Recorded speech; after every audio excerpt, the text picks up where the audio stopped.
I was part of the World Travel and Tourism Council, and we have Oxford Research do a tremendous amount of research on travel and tourism.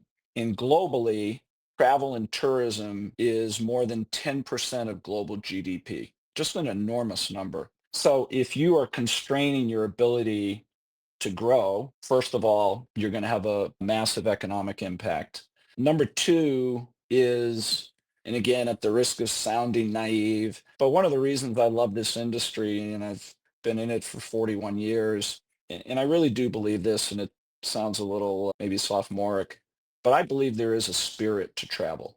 As hard as it can be, as frustrating as it can be, there's just something when you get off an airplane. I was fortunate enough to go back to Australia last fall, even after a 17-hour flight. When I got off that airplane in Australia and you hear the Aussie's accent and you grab a great cup of coffee, and you can name that in any country in the world, there's something about that connectivity that I think takes away misconceptions and it breaks down barriers. Welcome to The Vertical Space, the podcast at the intersection of technology and flight, featuring deep dives with innovators, early adopters, and industry leaders. We are your hosts, Jim Barry from Celerity 05 and Peter Shannon and Luka Tomjanovic from Radius Capital. At Celerity 05, we believe that breakthrough air transportation capabilities come from leveraging current and emerging technologies, and that companies achieve profitability through relevant technologies, strong teams, and a deep understanding of the aviation market. Connect with global aviation experts at celerity05.com for feedback and recommendations to chart your path to success. At Radius Capital, we invest in early-stage deep tech that redefines what is possible in aerospace. We partner with founders building next-generation aerospace capabilities, from advanced design and development tools to the digital transformation of the flight environment, novel use cases and forms of flight, and the software and systems that make them possible. If this describes you, reach out. We're excited to connect. All right, let's dive in. Hey everyone, welcome back to The Vertical Space and a conversation with Sean Donohue, Chief Executive Officer of Dallas-Fort Worth International Airport. We so much enjoy talking to those who are creating, developing, and marketing capabilities in aviation and aerospace technology. But as many of you have or are realizing, it's really hard to introduce technology to aviation and to get aviation companies like airports and airlines to actually pay for that technology. As such, it's so important to hear the thoughts of one of our great aviation and airport leaders, Sean Donohue. Listen to what Sean says are the areas the large airport CEO focuses on. The list is many, but he also selects the one area he would recommend, at least for the DFW CEO, as one of the most important areas. We talk about the macro industry trends affecting airports, and I like how Sean answered Luca's question about how airports and other aviation organizations balance the demand and supply side of airport air traffic. We also get into a bit of a discussion on Sean's perspective on privatizing air traffic. We even touch a bit on privatizing airports with some of the pluses and minuses. We also have a good discussion on whether or not our air traffic system is prepared for even today's capacity-constrained airports, to say nothing of what will happen as demand continues to increase in the future. Listen to how DFW is preparing for the future, where they're investing, including the technology, and some of the areas may surprise you.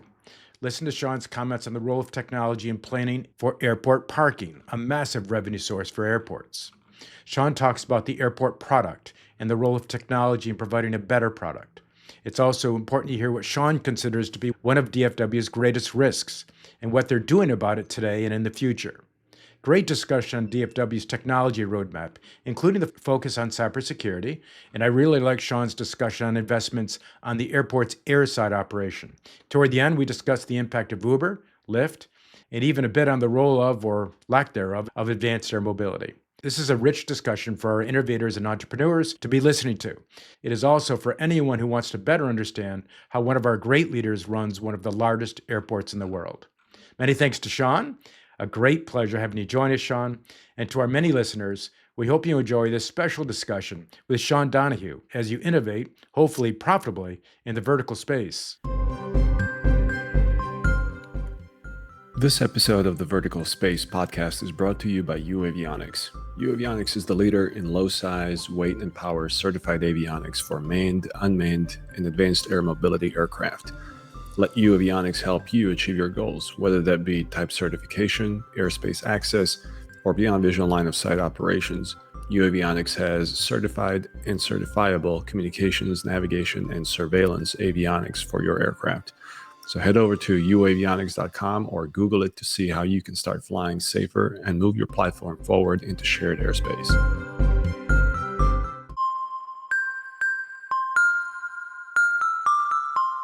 Sean Donohue serves as Chief Executive Officer of Dallas-Fort Worth International Airport. Under his leadership, DFW Airport is the third busiest airport globally for passengers and is ranked the third busiest for operations. Sean has led DFW Airport's growth as an economic engine in North Texas, which today supports more than 600,000 direct and indirect jobs, which amounts to $38 billion in payroll. DFW Airport connects the North Texas region with nonstop service to over 250 destinations on 5 continents and is consistently ranked among the best large airports for customer service. During Sean's decade of leadership at DFW, the airport became a global leader in aviation sustainability and resiliency. Prior to joining DFW, Sean had a 29-year career in the airline industry, having held executive roles with Virgin Australia Airlines and United Airlines. His dedication and expertise within the aviation sector is recognized globally, and he serves as the co-chair of the Aviation and Aerospace Committee as part of the World Economic Forum. In addition, he serves on the board of Atmos Energy and several boards for community organizations in the Dallas-Fort Worth region. Sean Donohue, hey, welcome to the Vertical Space. Jim, thank you, and look forward to the discussion. Appreciate you asking me to participate. Great honor having you on. So, Sean, we'll see. We'll see if you say that at the end. Right. Okay. Is there anything that very few in the industry agree with you on? Well, the one part of the industry right now that everyone is optimistic on in aviation, well, certainly the carriers who have a premium product are very optimistic on is the incredible spend that customers are willing to now pay for a premium product in the airline space and even in the airports. And it's great to see, and I hope it does continue. Just being in the industry 40 years and seeing all the peaks and valleys, I'm not convinced it's going to have the staying power that maybe some others in the industry believe in. And my only point is, I think there'll continue to be peaks and valleys. If you were to look at the revenue premium right now, over the next 10 years, will it still be positive? Yes. I just don't think it will stay on the same trajectory that we've seen the last couple of years. Sean, what's driving the premium seat today, and how could that not sustain itself over time? Well, I'll give you an example. When I travel, and we travel from DFW up to Boston to see our kids and our grandson all the time. And when you buy the ticket, you'll get this offer to upgrade to first or business class for an extra $300. And my understanding is a lot of customers are going ahead and using that and paying to upgrade, which is great for the airlines. It's good for us as an airport. I just wonder how much longer that will last. And will people start to say, was that worth an extra $200 or $300? And, to the certain extent, you're seeing the same thing international. But people, obviously, the economy is doing well.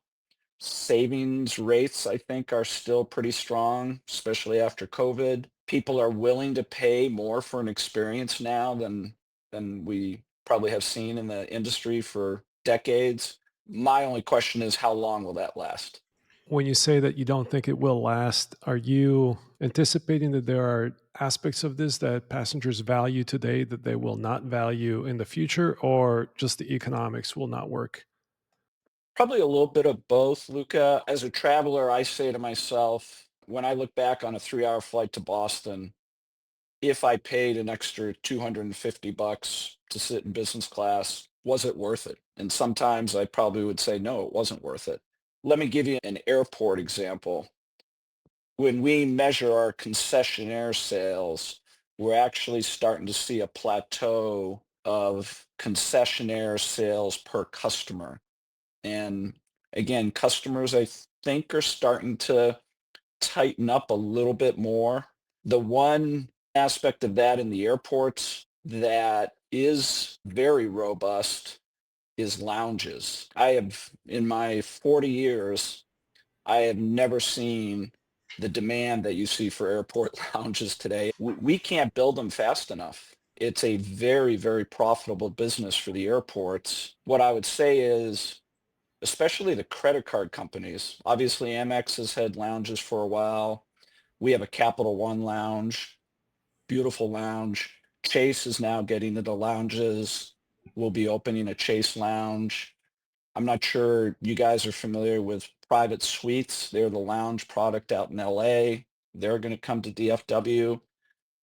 Those products, though, other than maybe being overcrowded, are very good products. And actually, I think they've raised the game for the airline lounge products as well. And that is a product that I believe customers will continue to pay for as long as the demand doesn't exceed the supply. And that is a bit of an issue with certain lounges right now. Sean, do you see the potential drop off in the appetite for first class upgrades and for these lounges as being driven by the economy, or do you see it? I mean, are you saying that it's a change in the nature of the product itself? Because there's an equilibrium point in the product, there's an equilibrium point in the experience from a lounge as they get more crowded or as they get more numerous, and as the alternatives in the rest of the terminal continue to improve as well. So, how do those drivers play into your thinking versus macroeconomic ones? It's a good question, Peter, because fundamentally economics, I think, will always be the key driver. We're in a good economy. People have extra income. They're willing to spend it, and they're actually willing to experiment a little bit. And if the experiment on the experience is good, great. If not, well, they don't feel like they lost anything. Whenever we go into the next recession, economics will clearly take something off the top. My point is either business class or first class or lounges, at the end of the day, what will be the most sustainable part of that driving that demand will be the experience. If it's a really good experience, then I think people will continue to be more willing to pay. There will be, peaks and valleys based upon the economy, but but ultimately, I think it will come down to the experience. Sean, so let's play out a scenario. Let's say a buddy calls and says, "Hey, I'm about to take over a big airport. And you've been running DFW successfully now for 10 plus years. And you said, listen, here are the things you got to focus on. Day to day, these are the metrics I focused on. This is how you're going to be judged." What would be the guidance you'd give to your buddy on that first phone call? Well, it's an appropriate question given that I'm retiring and I've had some people call me who are interested in the role and pretty much ask me the same question from a different angle. And what I would say is this, Jim, and everybody in aviation says this, and we've said it for decades and decades and decades, and that is you have to start with safe and secure. I go a little deeper than that, though, and that is the US has by far the safest aviation system in the world. It's amazing. It's amazing. The OEMs, the aircraft engine manufacturers, the airlines, the airports, the whole ecosystem does and has done for decades a great job.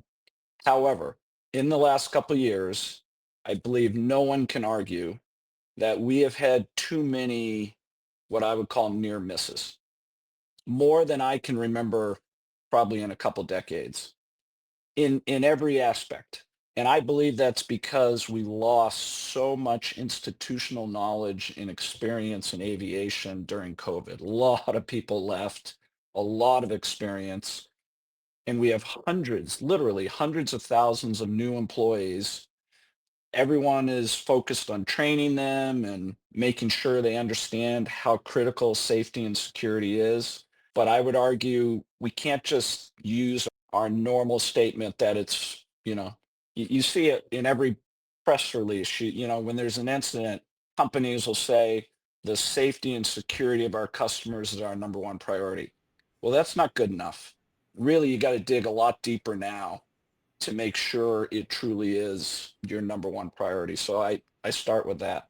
Number two, the fascinating thing about airports that I didn't know, even though I worked in airports from an airline perspective, is they are this incredible economic engine. And take DFW, for example, directly and indirectly, 600,000 jobs, $38 billion annually in payroll. We generate $5 billion in taxes, and we take no tax revenues whatsoever. So we are a generator, not a user of taxes. So airports in Texas, we're the second largest economic engine in the entire state, behind the port of Houston, not the airport, but the port. So we're these, huge economic engine, and therefore we get a responsibility. People count on us for jobs. People count on us, small companies, women-owned, minority-owned companies. They want a shot at being successful at DFW, and we've got a responsibility to make sure everyone has a shot and an ability to participate in the economic engine of DFW Airport. I would say clearly focus on the customer experience through the airport is absolutely a priority. We all know it's hard to travel. We all know there's going to be disruptions. Interestingly, and I know we'll talk about technology, and maybe this is another area that maybe my view is a little bit different than others. Yes, we are investing a significant amount of money in technology to help us run a better airport from a lot of different angles. But at the end of the day, it's a people business. And, when you talk to the airlines, I believe 50 to 60% of their customer base travels 1 to 3 times a year. So when you think of that from an airport perspective, well over half of our customers probably come through DFW once or twice a year. You can have all the technology you want, but when they misconnect or their flight cancels or they're running late, people make a difference. And we've actually invested in more people resources to help out our customers. On the employee side, as we all know, it was tough coming out of COVID.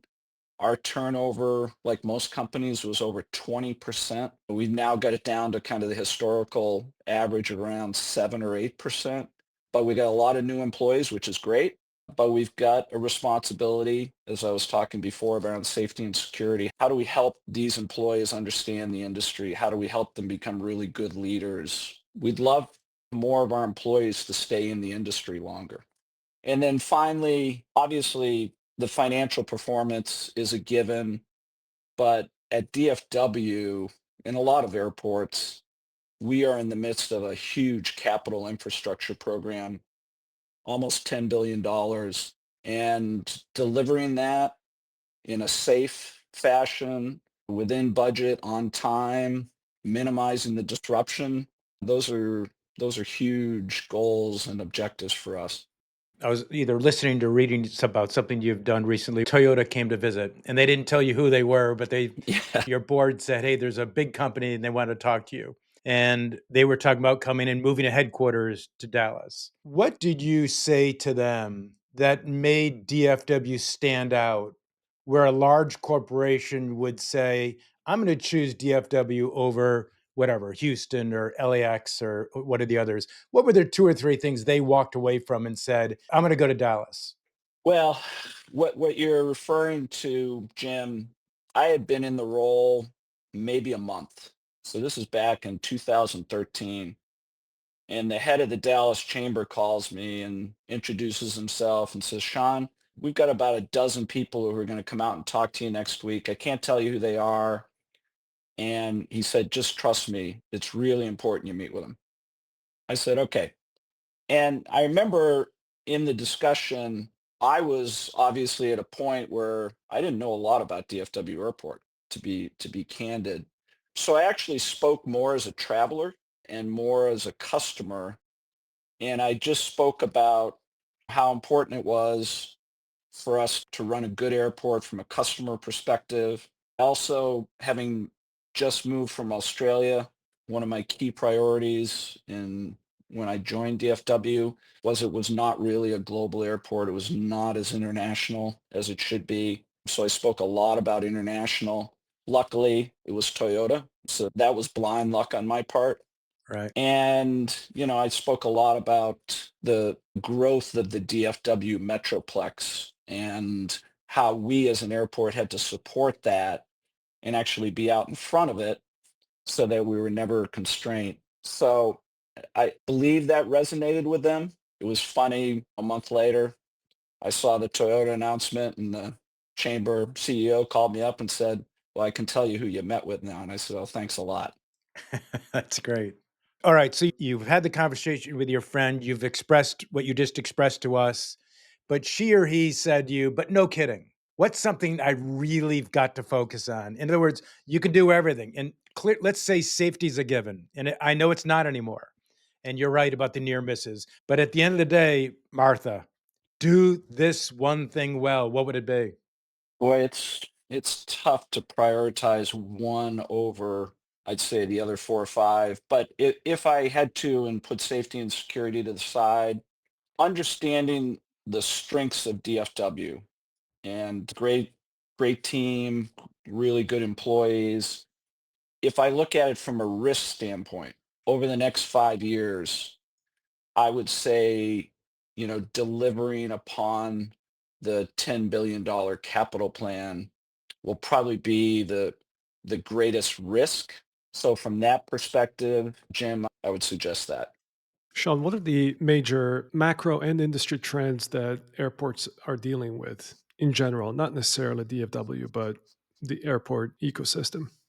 Luke, I would say right now, obviously on the revenue side, we're all doing well, as I mentioned before. And from a DFW perspective, record revenues, record passengers. Clearly, despite all the talk about inflation getting closer and closer to 2.5 or their 2% target, we're not seeing that. The cost pressures are maybe not what they were 2 years ago coming out of COVID, given the supply chain issues, but the cost pressures now continue to be significant. And that is one of our greatest challenges that we have to manage right now. I'd say the second one is how do we keep making the right decisions and the right investments when it comes to technology to improve our entire business? We're obviously, like I believe almost every company in the country around the world, making a lot of investments when it comes to cybersecurity. That's the one when someone says, Sean, what keeps you up at night? Usually my answer is cybersecurity. And so we're spending a lot of money, putting in a lot of programs, a lot of training on that. But in general, as you three know probably better than I, it's wonderful to see how fast technology keeps moving. Obviously, machine learning and AI is the great example right now. We keep asking ourselves when it comes to AI, for example, we have to admit what we're good at and what we need to learn more about. And for example, when it comes to AI, we're not a tip of the spear company right now. I think we'd be much better as a fast follower than trying to lead with AI. And we have those discussions a lot, and we're still on that journey. I would say within the US, we're probably ahead of most large airports with our technology investments and our platforms. If you compare us globally, we're probably middle of the pack. And we've just got to get to a point where we're prioritizing the right technologies that will have the biggest and quickest impact on the business. And we're also at the same time trying to develop our own skills internally so that we're not purchasing 100% of the technology solutions. We want to start developing on a small scale, some of them on our own. And generalizing and looking at airports in the US, not specifically DFW, how are supply and demand balanced? And as you look at the industry growing over the next decade or so, do you see a capacity bottleneck? Obviously, you mentioned the $10 billion infrastructure project. So I assume that there's some capacity increase baked into it. But again, more broadly, the US airport ecosystem, aviation ecosystem, how do you describe that demand and supply balance? Sure. And Luca and I probably mumbled a little bit. It's a $10 billion capital plan. And luckily, we have over two-thirds of it already contracted. So we've got some price certainty. But in my mind, the number one issue in aviation in terms of growth is the air traffic control system. And we continue to be short of controllers. We continue to be behind on technology improvements that we've been talking about for 20 years. Having said that, it's still an incredibly safe system, but it can be far more efficient. Okay, so you mentioned a shortage of controllers is one of the bottlenecks at DFW. You're talking about the whole system, right? Or are you I talking about am. at DFW? Because my question is, I mean, is that your problem or is that the FAA's problem? It's everybody's issue in my mind, Peter. Again, Yeah. we're somewhat fortunate at DFW that a lot of ATC controllers, when there's an opening in a position, air traffic controller position at DFW, a lot of people from all over the US will say, yeah, I'd like to go down to DFW, not because of DFW Airport, but North Texas, lower cost of living. So we're actually somewhat insulated, but nationally, significant issue. And I'm not one to point the fingers at the FAA. The FAA has not had, until just recently, an FAA authorization bill that was passed that gave certainty. They wound up being part of the continuing resolutions. So it's everyone involved in aviation. It's all of our responsibilities to make sure the FAA is funded appropriately, that their roadmap on the technology side, on the air traffic controller side, that the airlines play a big part in it, airports play a big part. So I'm not pointing the finger, but the facts are the facts. Sean, two things that come up about from Luca's very good question and Peter's. So, in your response, let's assume that we're able to solve the air traffic controller's situation, and it's a challenge, no doubt. Do you support the privatization of the air traffic? And let's face it, it seems to be coming back again into conversation for some obvious reasons. What's your perspective of that? If you were the new head of the DOT, would this be on your priority list? It would be on my list to understand better the practicality of it. And I'm not trying to skirt the question, Jim, but as you know, Canadian air traffic is privatized. My guess is that's what, maybe 10 or 15% of the size of US ATC. Mm-hmm. You know, a good chunk of Europe is privatized, but again, maybe 50% of the size of the US aviation system. So should it be looked at? Yes, but it shouldn't be I know this is naive to say, it shouldn't be a political football. It should be, is it fundamentally, given the size of the US air traffic control system, fundamentally, could you even get there? And I really Yep. don't know the answer to that, Okay. but it should be looked at because it could help in implementing the technologies that we need, but you can't do it in such a fashion that you introduce risk into the system. Yeah. And I think Yeah. that's the key question you'd have to look at. What are the unintended consequences of privatizing ATC in your mind that people would have to be vigilant for as they consider it? Well, I believe the single biggest risk would be, how would you take the thousands of current ATC controllers? How could you successfully migrate them into a privatized system where they don't feel disengaged or frustrated, or that they feel like they've been penalized? Because if you're already short that resource and then you introduce a level of disenfranchisement, that you just can't do that from a safety perspective. Great. Thanks, Sean. Yeah, the privatizing of the air traffic system is an important and relevant discussion, and most likely we're going to be talking about it again here soon. You know, it's funny when we talk about constraints, and you're talking about the air traffic system being a constraint to growth, we often think about, well, what's the big deal if an airport's not growing the way it should be growing or the system's not growing the way it should be growing? But let's face it, if we don't grow in our key cities, it slows down travel and it slows down arguably overall economic growth. I was part of the World Travel and Tourism Council, and we have Oxford Research do a tremendous amount of research on travel and tourism. And globally, travel and tourism is more than 10% of global GDP. Just an enormous number. Now, that's tourism and travel. So if you are constraining your ability to grow, first of all, you're going to have a massive economic impact. That's number one. Number two is, and again, at the risk of sounding naive, but one of the reasons I love this industry, and I've been in it for 41 years, and I really do believe this, and it sounds a little maybe sophomoric, but I believe there is a spirit to travel.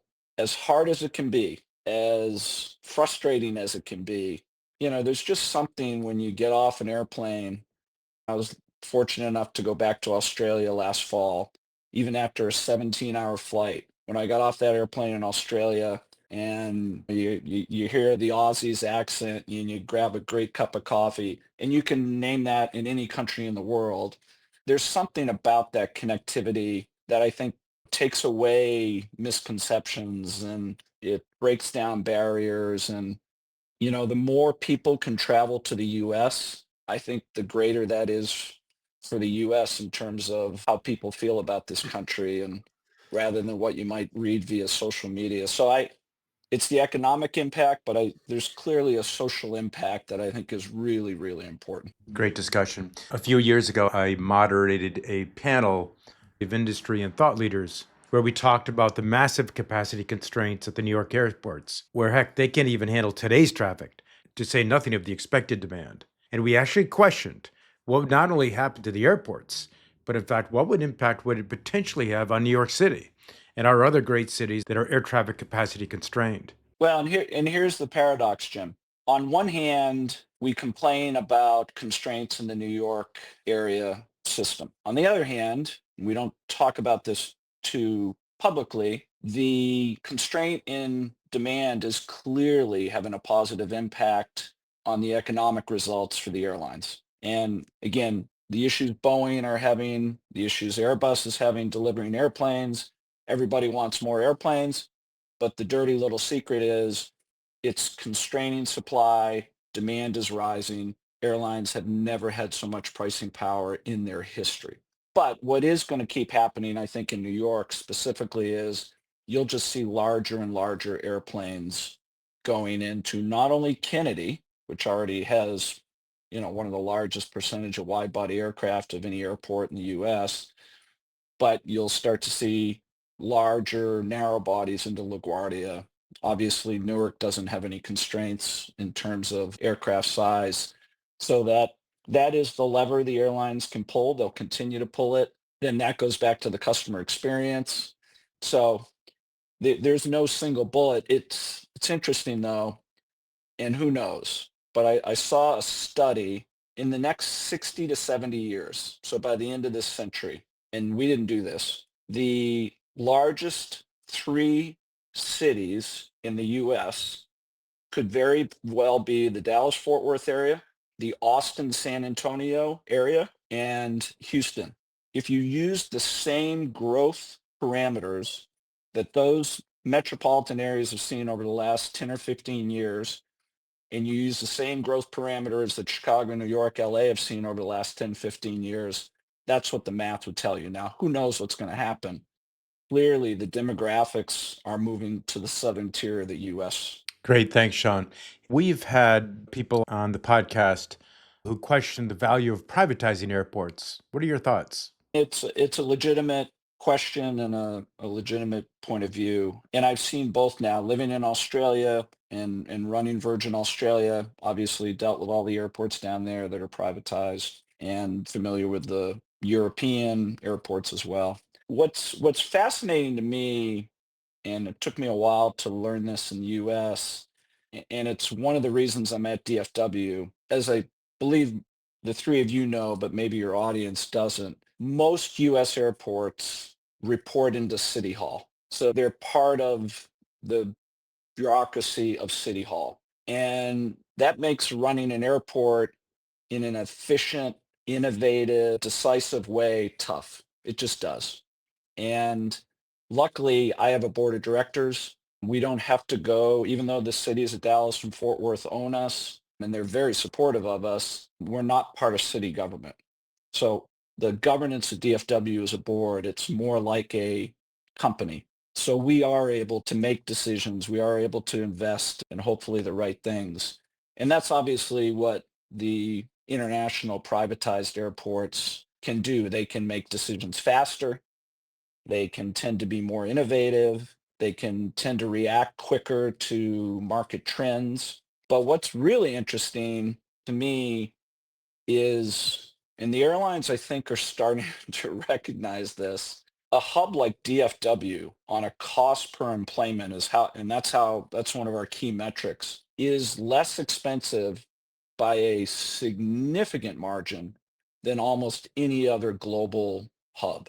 And let's face it, when the owners of Heathrow, they're shareholders, they're looking for a return on their investment. And therefore, they're going to charge the airlines a rate that meets their metrics in terms of their return. Where the US airports historically have not done a good job, but I really do think they are doing a better job, and it's something we pay a lot of attention to, is we have become more efficient. We've become more cost effective. And, my cost per enplanement is around $13. My guess is if you were to look at Heathrow or Sydney or Munich or many others, we're probably half the cost, maybe a third of the cost in terms of the cost per enplanement. And airlines are starting to pay a lot more attention to that. Sean, when we've had guests on who have talked about the value of privatizing airports, we've probed on what's the value to the travelers at the airports. Can you comment on that? Well, it's tough to make a general comment on this. And, you know, typically, I mean, let's take the airports that just have a great reputation for customer service. So let's start with Singapore, and they deserve it. They've done two things, I believe, really, really well. First of all, they have an incredible amount of manpower that they put into their facilities. I'm not sure I've ever seen anything like it. Now, the cost of labor, I think, is less over there than it is in the US. But when you think about the condition and cleanliness of an airport, and you're in an airport like Singapore, they just put a lot of manpower and they take great care of their facilities, and customers notice that.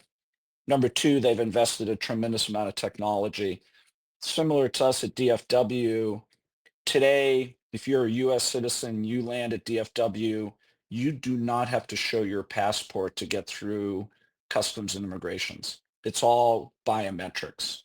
Singapore has been doing that for a couple of years. Those type of innovations, those type of technologies help the facilitation of customers through an airport. And that's why we're so focused on it, because if you come out to DFW and it takes you 5 minutes to get through TSA, and then you come out 2 weeks later and it takes you 35 minutes, that is incredibly frustrating, because you say to yourself, well, I don't know how much time I have to bank on that.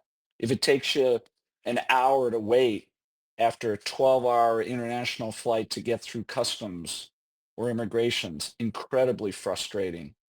So we very much prioritize the facilitation through the airport. And that's more important to us because 60% of the people at DFW never arrive or leave the airport. They're connecting. So that facilitation between terminals, getting through customs, getting through TSA, really critical. The international airports that are great at customer service do a really good job at that. So, Sean, when we consider what really an airport quote product is, then we can probably talk in the context of the passengers. It's about enabling or delivering a travel experience. For airlines, it's ensuring and providing the infrastructure For businesses and retailers that are at the airport, it's about building an ecosystem of, a commercial marketplace of sorts. And there's probably others that I'm missing. But when you're running an airport, are you adopting a product-based view and strategy to where you map out the product roadmap and how it needs to change to meet the evolving needs of all the stakeholders that I mentioned?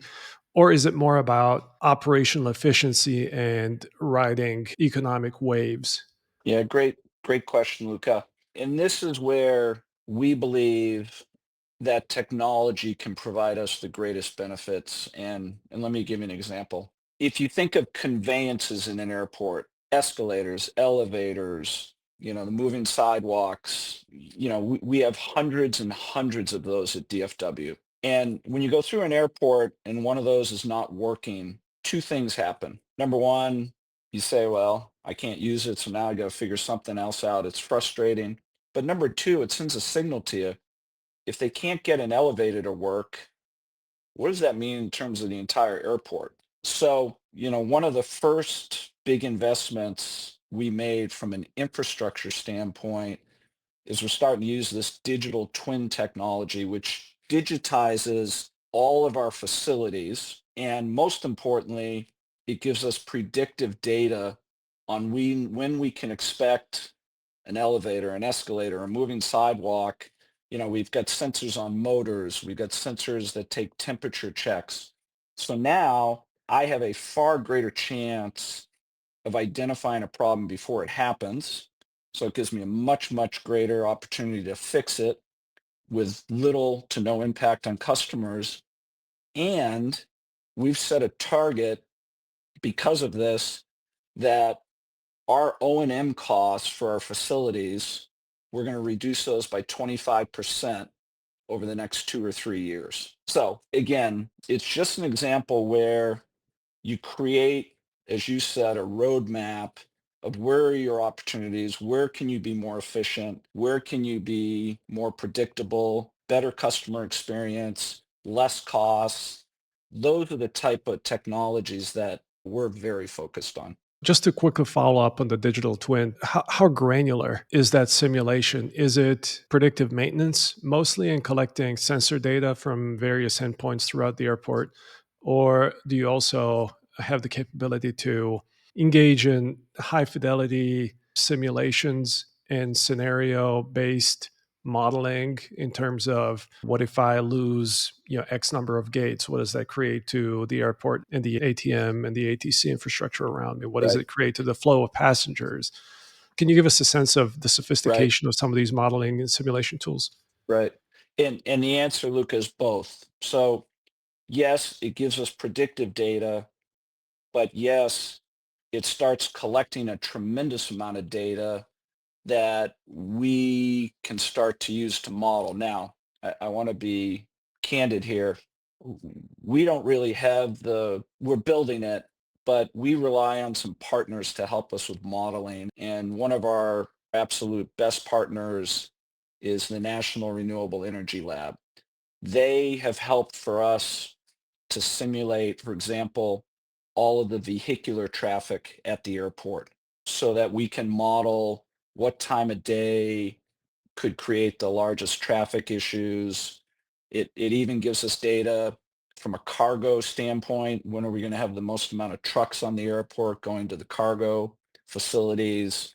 They've helped us when it comes to our sustainability work in terms of energy use and how we can be more efficient with energy use. So the digital model, yes, it gives us the kind of the near term predictive, but we are now starting to collect all this data, and then we feed this data to some of our partners who've got the computing power to deliver the models and deliver the outcomes that benefit us.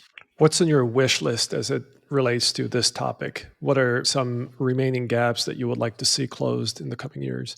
One of the bigger risks we have as an airport moving forward, and each of you will probably shake your head when I say this, we're in Texas. Obviously, Texas is known for oil and gas.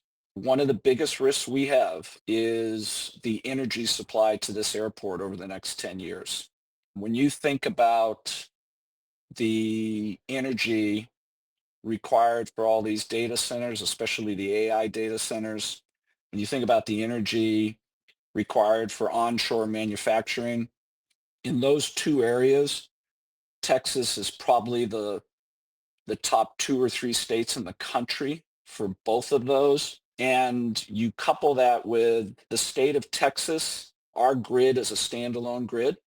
We're not connected to the rest of the United States. And we've had issues. We've had issues in the last couple of years having sufficient power in the state during certain weather events.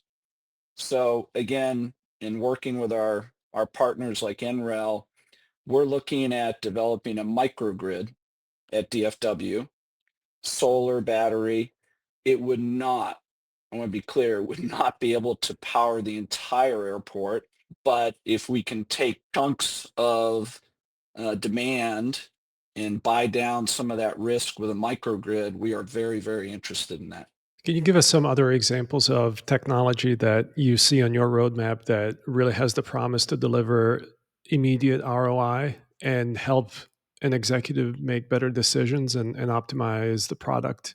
Well, from a product standpoint, Luca, and I know it's a bit controversial. I referred to it before. I'm a huge supporter of biometrics.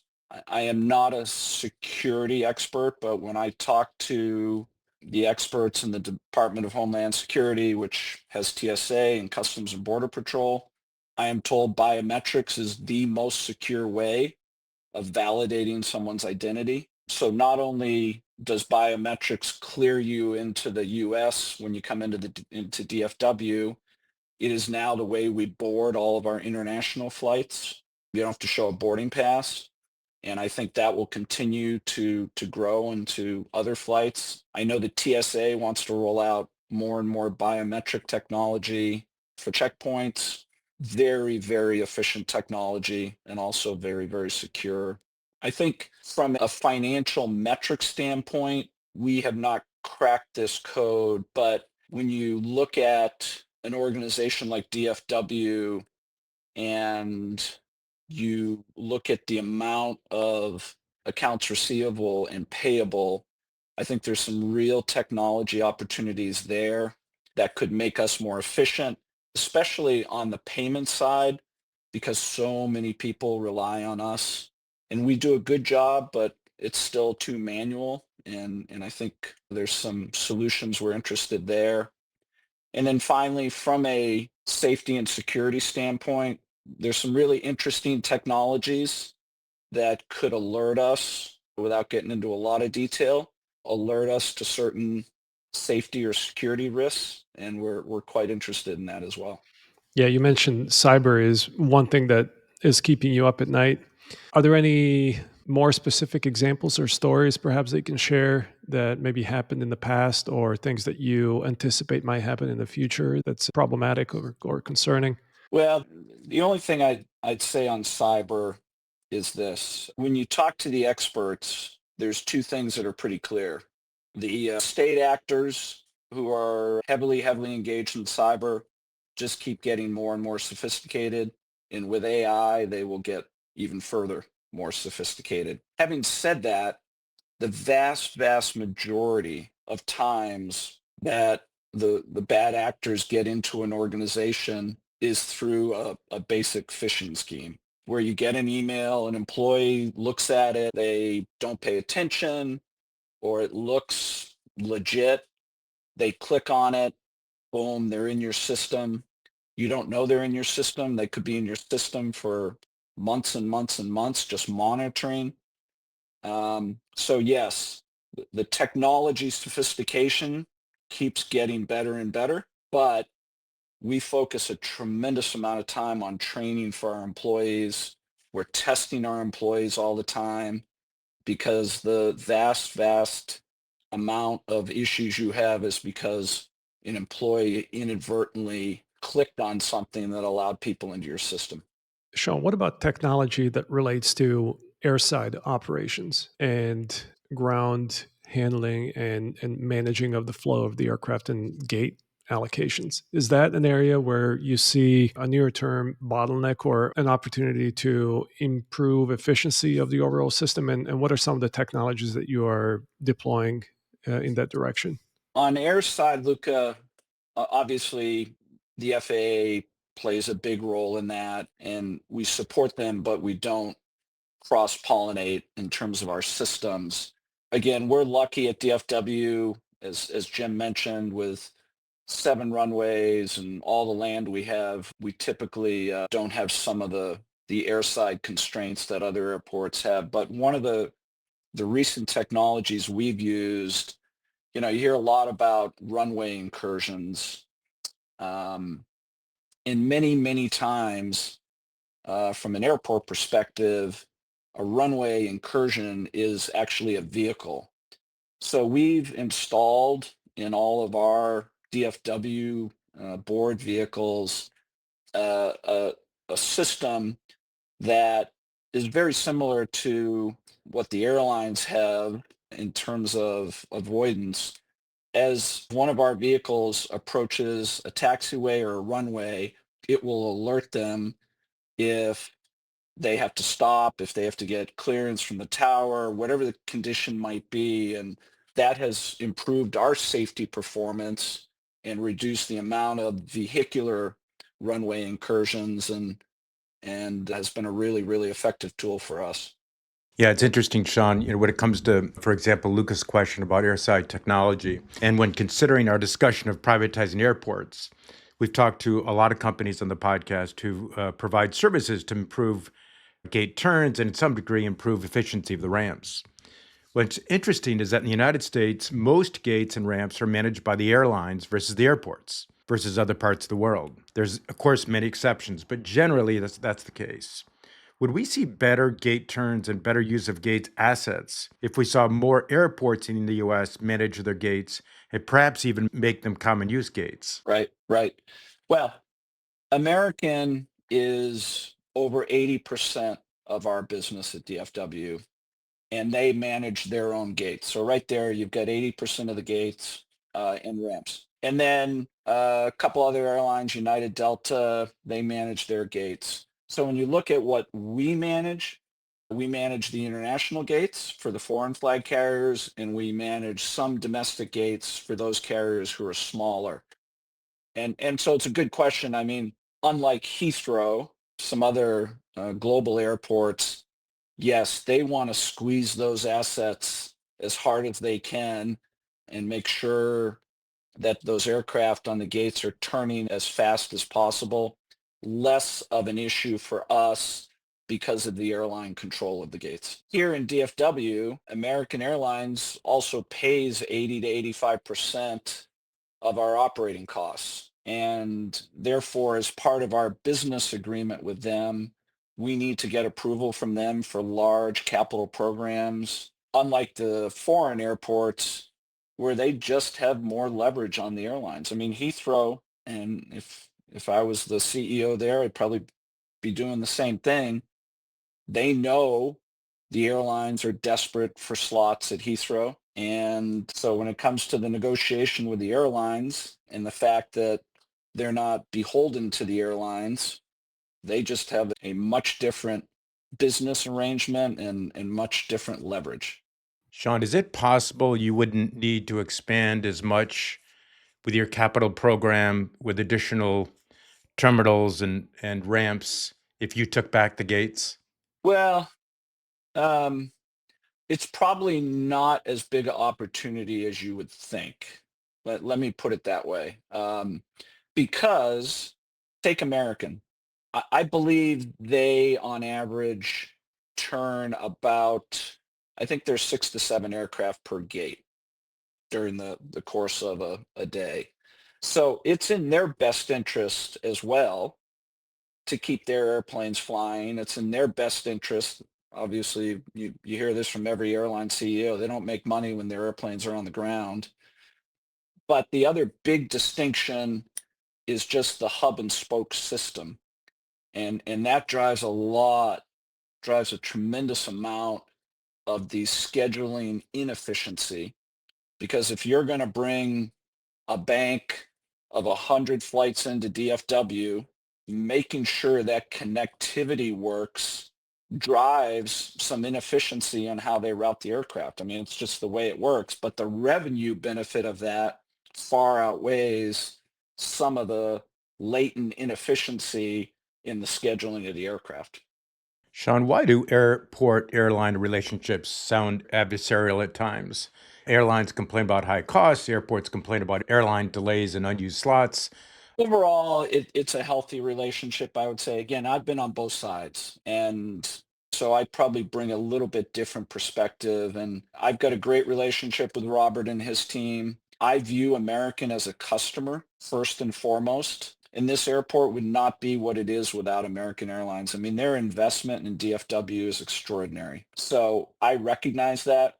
Now, having said that, do we always agree? No, we don't. But we've got enough respect and credibility that we talk and we're honest with each other, and we, 9 times out of 10, we'll figure out a solution. I believe what American appreciates about DFW is, be it on the capital side or the O&M side, we're very, very focused on making sure that cost per employment is very, very competitive. Because at the end of the day, that's what will enable American and other airlines to keep growing at DFW. I mean, the revenue is the revenue, but operating out of airports is expensive, and you've got to build up that credibility that they view you as a good partner of and a good steward of the money they're paying you to operate out of your airport. What are usually the sources of disagreement? Usually it comes down to the big capital projects. If you guys are familiar with DFW, we've renovated all of our original terminals except Terminal C. Terminal C is just awful. And clearly one of my failures in 11 years is I just couldn't get American Airlines fast enough to agree to renovate C. We did come to an agreement 2 years ago, and that work has begun. But I understand it. I mean, that's going to be a couple $1 billion program. We actually were negotiating it right in the middle of COVID when there was so much uncertainty and so much unpredictability. So I give American credit that they did stand up and get that deal with us done. Where I failed is I should have got that deal done back in 2017. Is that the terminal that's on the continuous arc, the old one that American is in? Yeah, terminals A, B, C, and E are all in that arc. And Okay. C is the one that is 50 years old and looks like it's 65 years old. I I find those tremendously disorienting when I'm walking through them because of that gradual curve. Yeah, I know. It's another paradox about DFW.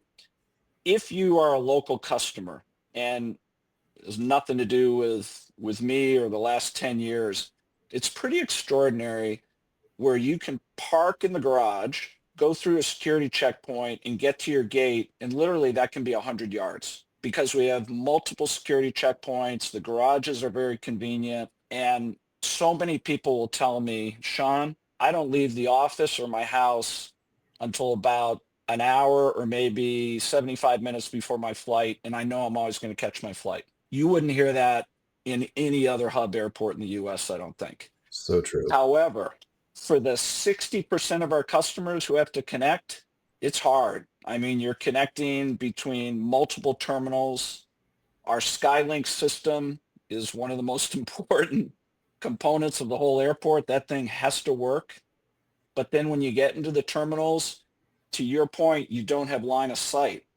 You keep walking that crescent, and so it can be confusing for the connecting customer. Yes. On that note, on the question of travel experience, again, not specifically talking about DFW, but broadly, I think it's fair to say that the general feeling is that the travel experience is getting worse. People are frustrated with the experience, whether this is TSA or otherwise, being treated like you're not an adult. People telling you what to do, where to go, what not to do, constant screaming over the intercom. How do you expect this experience to evolve especially when you compare the experience to the JSX model, for instance, with private terminals or FBOs? Great question. Right. And I'm not sure it's a relevant comparison in terms of JSX or NetJets or any of those, Luca. I mean, those experiences, and obviously, especially with corporate aviation, are considerably more expensive. JSX is actually pretty competitive on the pricing side. But when you're talking about the facilitation of moving 25 customers on a flight versus anywhere from 200 to 400, it's night and day in my views. But your point about the experience is relevant, and the industry working with our federal partners, and I'm not sure there's an airport in the US that tries to be a greater partner for our federal partners than DFW. So our operations center, our 24/7 operations center, the TSA employees who determine the manpower planning and staffing, they sit in our operations center. So they're working with us, we're working with them. They get real-time information, we get real-time information. And usually our staffing and our line weights are some of the best in the US. I've been in other airports where it's a confrontation where, oh, that's TSA or that's CBP. No, that's not the case. I mean, when people come through DFW, if they don't have a positive experience going through TSA or CBP, that's a DFW issue. That's how the customer looks at it. They don't blame a government agency. And they're starting to use more technology, as I explained. So, as long as we can provide an experience, as I said, that's very predictable on the facilitation side, as long as we're providing really good modern facilities and infrastructure with good services as we work with our concessionaire partners. The one opportunity I still believe on the customer experience side, airports and airlines need to find a way to work better together. And we've made some progress with American on that here, but we tend to go in our own corners. And that's not going to get us to where we need to be in the next 5 or 10 years. So how we can share better data, trust each other with that data. American's been great. They're starting to share much, much more data with us on when their peaks will be in terms of customers. That's helping us do a better job, move our manpower around, work with TSA. That's an opportunity where the airlines and the airport can do a better job owning the customer experience together. What are some of the specific, 3 or 5 things that you would do in that direction? Well, in addition to the data, so that we understand the traffic peaks and valleys, it's also how we understand each other's priorities and investments. If you think back 20 years ago, 25 years ago, when the airlines started to do more and more self-service, if you really think about it, between airports and airlines, we haven't made much progress in the last 20 years. Yes, you can now tag your own bag and maybe check your own bag in versus just getting a boarding pass. And yes, obviously we get boarding passes on our phone.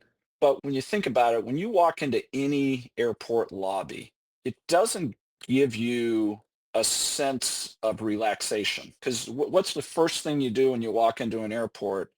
Unfortunately, if you walk into a lobby, you tend to see lines. When you go to TSA, you tend to see lines.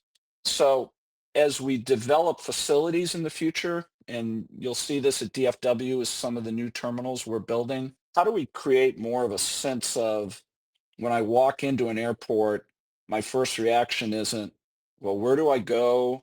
Or why are there so many people here? Am I going to get to my airplane on time? There's some design opportunities as well there and technology opportunities. Right.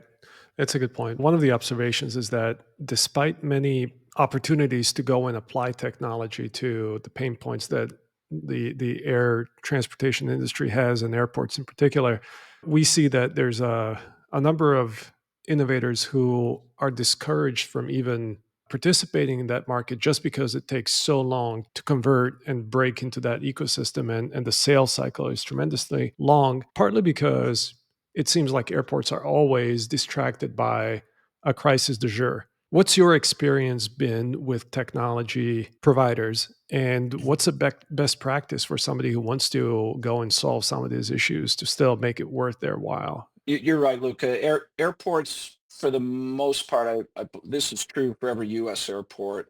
We have to follow either local or state procurement laws. So right there, you've got a huge bureaucratic inefficiency. And we try to work our way through that. I mean, obviously, we follow all the laws and regulations, but what we go out of our way to do is a couple of things. Number one, we try to be as transparent as possible about opportunities. And like we just did a session where 1,200 vendors showed up because we laid out over the next 18 months the $1.2 billion worth of projects we're going to have. So we just laid everything out. We said, by quarter, this is what's coming, so you can get it on your radar screen. Number two, we spend a lot of time and resources. We call it capacity building, where we work with new companies. Okay, how do you maneuver around all the bureaucracy of DFW Airport, procurement, bidding, other type of regulations and goals we have, and that obviously helps. And then we're using technology from a procurement standpoint as well, but it is difficult. And I stood up about 5 years ago, I stood up a standalone innovation department to help us. I would say DFW has had a history of being an innovative airport, but there was no process to it. And now we have a process because we got people working with departments who know how to do the research, who know how to do the ROI, who know how to reach out to the accelerator groups that can bring ideas in. So we're making progress. We've just joined a coalition with some other airports, global airports, on how we can tap into some of the more accelerator programs. And in fact, if a tech company has a deal with another airport and it's already done it, we now can tie into that deal so they don't have to go through it again with us. So we're working on it, Luca, but I admit we can be a bit of a beast to deal with because of all our regulations and requirements. And where do you see in the airport value chain technology or innovation opportunities where current legacy providers are deeply entrenched and yet ripe for disruption? I certainly don't want to identify any legacy vendors or partners because that wouldn't be fair, and I'm quite candidly not tech savvy enough to offer that opinion. What I would say is this, when you think of the huge platforms that we all have, financial platforms, HR platforms, procurement platforms, once they get embedded in your organization, damn, it's tough. It's tough to make changes there. And you guys know that probably better than I. I don't want to name vendors, but you know the vendors. The opportunity, I think, is kind of on the margin as we look at, as I said, things like digital twins. We're working with a small startup company. Well, they're not small and startup anymore, but when we started working with them 3 or 4 years ago, they were. But we have to help them.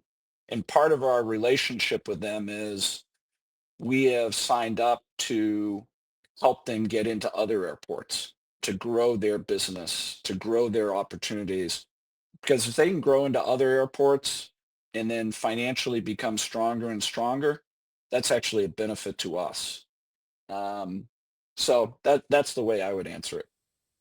And Sean, speaking of technology at the airports, how do Uber and Lyft, for example, affect the airport? How do they affect the parking spots, which obviously are so important to your financials?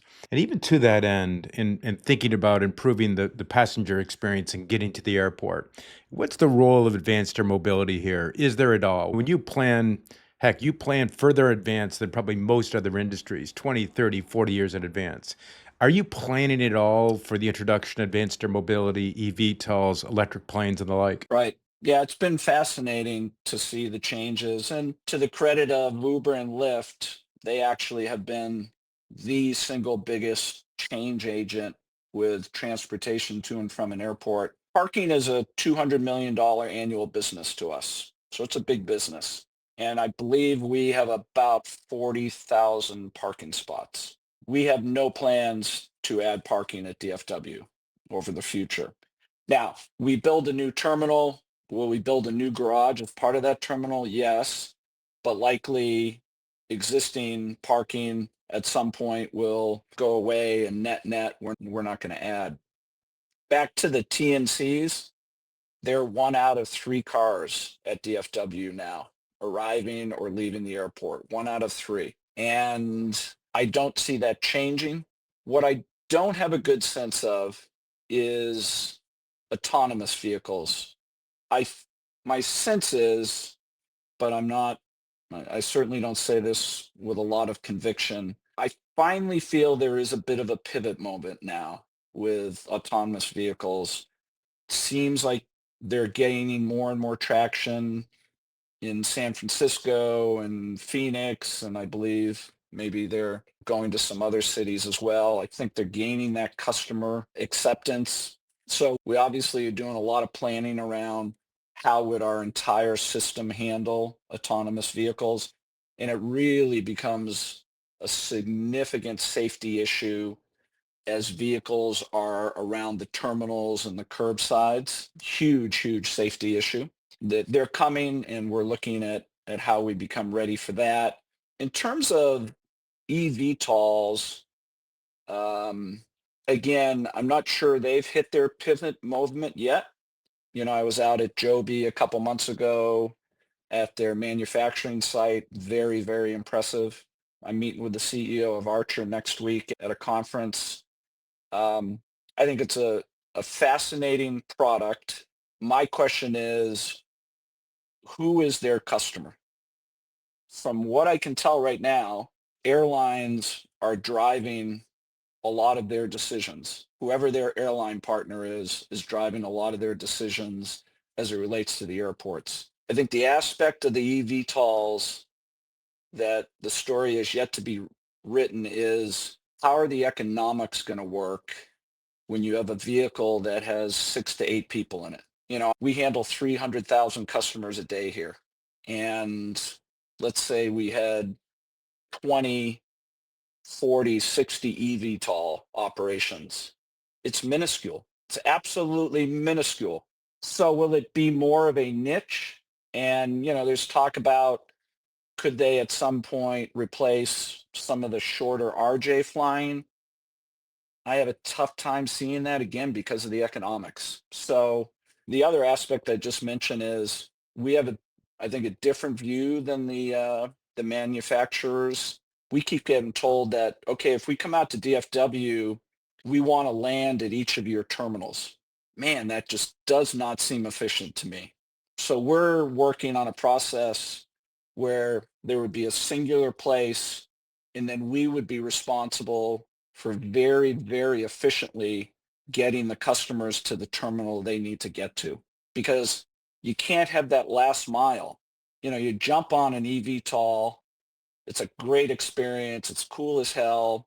It takes you 10 minutes to go from a city center to an airport, and then it takes you 20 minutes to get to the terminal.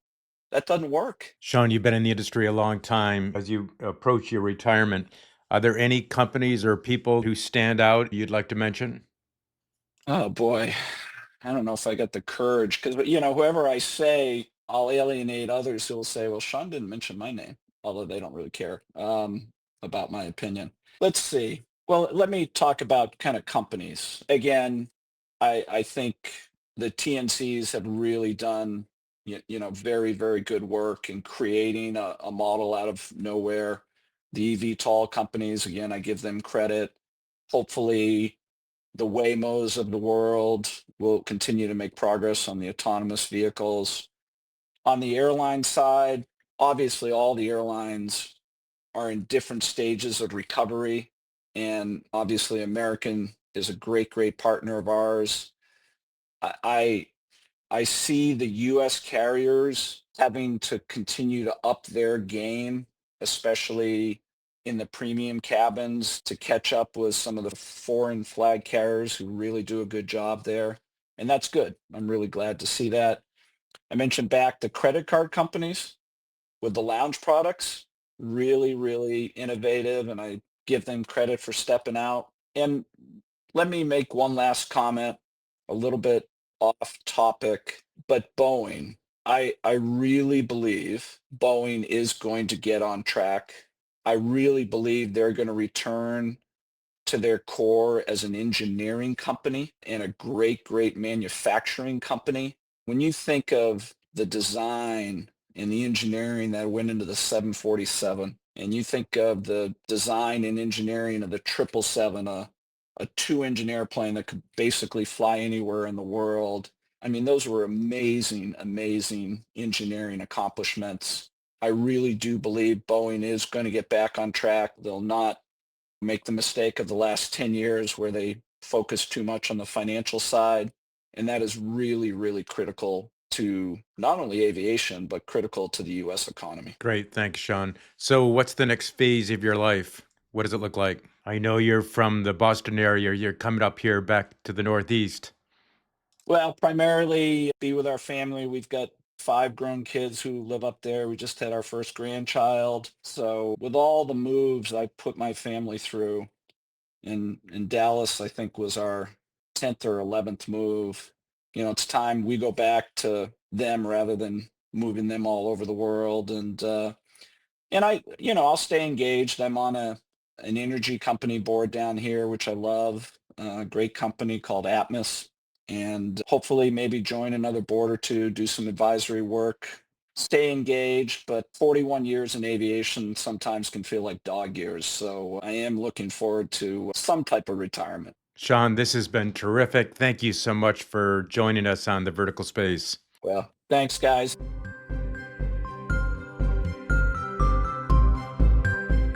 All right, that's a wrap for today. Thank you for listening to the Vertical Space podcast. Reach out if there are topics that you would like us to discuss, and goodbye until the next episode. Unless mentioned, this podcast is in no way endorsing or promoting any person and/or company mentioned, and all opinions within the podcast are solely that of the presenters. The Vertical Space makes no guarantees, warranty, or representation of any information given in this podcast. Any information given is for informational purposes and should be used at your own risk. This podcast is for general, educational, and entertainment purposes only.